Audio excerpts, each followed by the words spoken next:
Bonsoir les amis, nous sommes le vendredi 12 mai 2017 et ce soir nous accueillons Monsieur Manuel Jean-Baptiste. Bonsoir. Bonsoir. Vous êtes le président du collectif des Iguanes et le porte-parole pour l'Ouest du collectif pour la Guyane décollée. C'est exactement ça, collectif des Iguanes de l'Ouest. Accord de Guyane signé le 21 avril 2017. Qu'est-ce que vous en attendez concrètement et effectivement sur la partie Ouest ? Mais écoutez, la mise en place de tout ce qui était promis et signé, parce que les accords de Guyane restent des accords qui sont signés, des comités de suivi seront mis en place pour pouvoir passer, comme on dit, dans la phase opérationnelle de tout ce qui a été signé et acté. Donc pour l'Ouest, principalement, on connaît le problème de la sécurité, puisque le collectif des Iguanes de l'Ouest fait principalement partie du pôle sécurité. Problème de sécurité qu'on ne doit pas directement lier à la frontière, mais problématique quand même qui doit être posée. Et aujourd'hui, ce que nous nous demandons et ce que nous attendons, c'est que les promesses que la frontière redevienne le fleuve soient actées, que le barrage qui est actuellement situé à Irakubo soit mobile, que le projet sur le fleuve, le projet de filtre de cette frontière soit mis en place. Ensuite, qu'il y ait une coopération plus sérieuse en matière de sécurité entre le Suriname et la France. Pour cela, il a fallu réactiver la diplomatie française et la diplomatie surinamaise. Alors justement, sur ce chapitre, des comités doivent être mis en place. Hier, donc le 11, le président de la CTG, accompagné de l'ambassadeur de France, du Suriname et du consul du Guyana, se sont réunis avec un collectif, les Grands Frères. Ces comités de suivi, sur quelle base ils vont être établis comment ça va se faire là? Sachez que là, les téléspectateurs et la population ne comprennent plus vraiment si les collectifs vont se mettre, qui va siéger dans ces collectifs, à quel titre, etc. etc. Écoutez, j'ai envie de vous dire que j'ai envie de me joindre à la population quand vous dites que la population ne comprend rien, parce que là, on nous jette un froid dans le dos quand le président de la CTG reçoit les Grands Frères. Qu'ils reçoivent les Grands Frères, c'est un fait, mais on a l'impression que le président de la CTG fait preuve d'amnésie quand il oublie que le collectif pour la Guyane décollée est quand même ce collectif-là qui a mené la population dans la rue et qu'une ligne des revendications concernait directement la diplomatie française.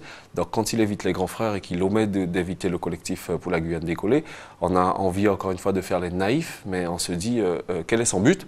Quel est son but quand il sait qu'il faut bien sûr concerner tous les collectifs, entre autres le collectif des Iguanes de l'Ouest, Trop Violence, et aussi les 500 Frères. Il ne faut pas, dans un mouvement comme celui-là, qu'on a dit historique, commencer à écarter les personnes qui ont œuvré et qui seraient à même de poser les bonnes questions à l'ambassadeur, sachant que le collectif de l'Ouest est un collectif de Saint-Laurent, qui est une ville transfrontalière et qui est plus à même que quiconque de répondre aux questions inhérentes à la frontière. On va vraiment parler de l'Ouest parce qu'on a très peu de personnes qui viennent de l'Ouest malheureusement et on ne parle pas suffisamment de l'Ouest, mais juste avant.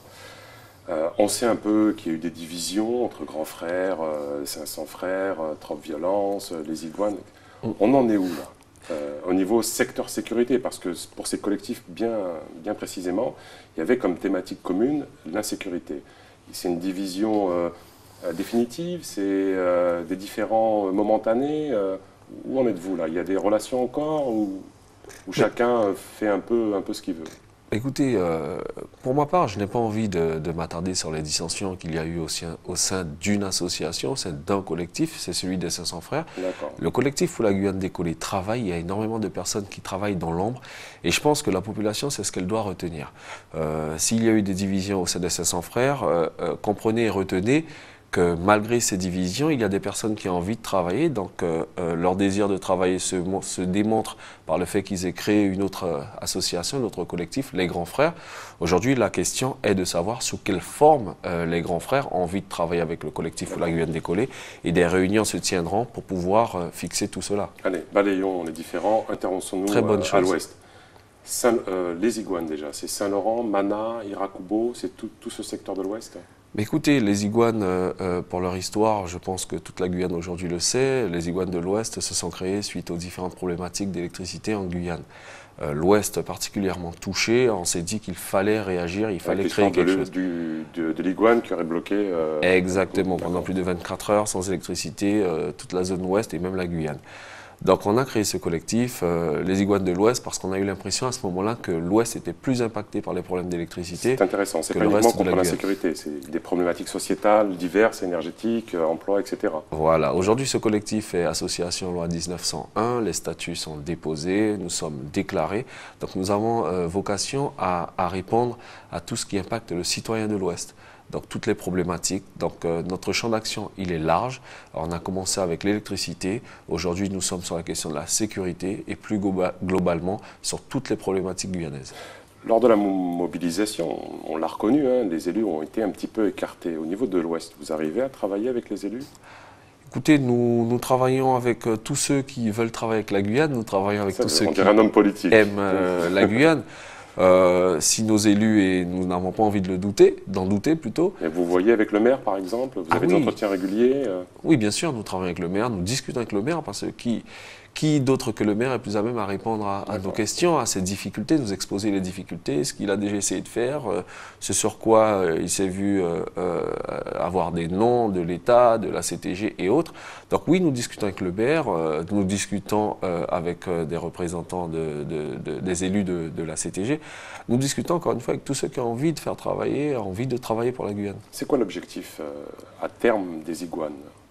Ben, écoutez, une fois que vous serez, bon, vous êtes déjà structuré, loi 1901, vous êtes le président, il y a un porte-parole, il y a des membres actifs.